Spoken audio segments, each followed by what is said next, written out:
Bab 17.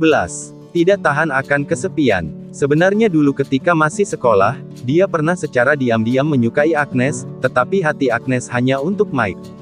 Pada akhirnya melihat perasaan mereka berdua sangat baik, akibatnya pergi ke luar negeri untuk melanjutkan studi, dan akhirnya jadilah mereka.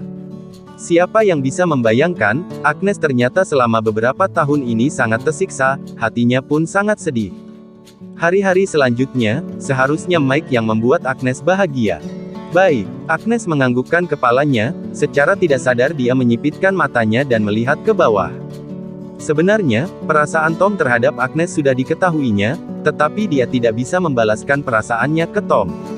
Seumur hidup Agnes sudah memang ditakdirkan untuk tidak berhubungan dengan yang namanya cinta, dan menjadi wanita single seumur hidupnya. Di malam hari, setelah Agnes disuntik, dia pun balik ke rumah Mike. Belum berjalan sampai ke pintu gerbang, sudah terdengar suara Mike yang sedang marah dan berteriak, "Kalian ini ngapain saja? Orang-orang gagah seperti kalian, menghilang seharian, kalian masih tidak bisa menemukannya." Setelah selesai berbicara, suara "pang" terdengar. Suara itu yang disebabkan oleh jatuhnya gelas ke lantai. Sejak hari di mana Agnes menghilang, rasa kehilangan, kenapa masih tidak bisa ditemukan. Meskipun Agnes tidak begitu baik, banyak pikiran yang buruk, akan tetapi bagaimanapun bayi yang ada di perut Agnes adalah anaknya. Dia bisa mencari tempat tinggal yang baik untuk Agnes, agar bayinya bisa dilahirkan dengan baik. "Kenapa masih ada di sini? Cepat pergi cari," katanya, lagi-lagi melempar satu gelas ke lantai.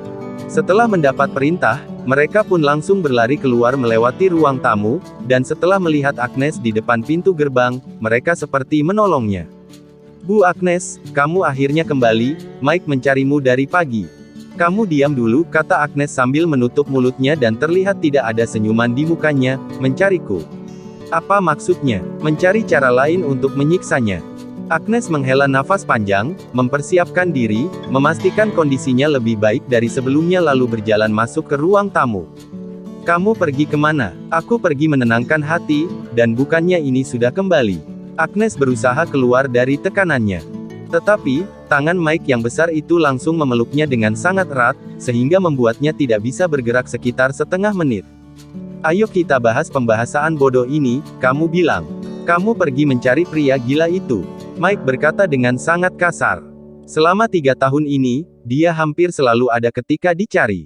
Untuk pertama kalinya, menghilang tanpa kabar, tanpa pamit, dan tidak bisa ditemukan. Dia tidak menahan rasa kesepiannya, dan keluar mencari pria gila itu. Mengingat Agnes sedang hamil anaknya sendiri dan pergi mencari pria gila itu, Mike merasa sangat marah dan merasa dadanya hampir pecah. "Aku tidak melakukannya." Hari ini adalah hari yang sangat berat, bertemu dengan Mike membuatnya semakin tertekan, dan merasakan emosi yang dia sembunyikan selama ini sudah mencapai titik puncaknya. "Sedikit lagi akan meledak." "Benar, kalau begitu aku harus benar-benar memeriksanya," kata Mike, lalu dia menggendong Agnes keluar. Meskipun hati Agnes sudah sangat marah, jantungnya juga berdetak sangat cepat, akan tetapi masih mencoba menekannya, dan melakukan aksi-aksinya. Mike sangat marah, dan dia pasti tidak akan melukai bayi yang ada di perut Agnes.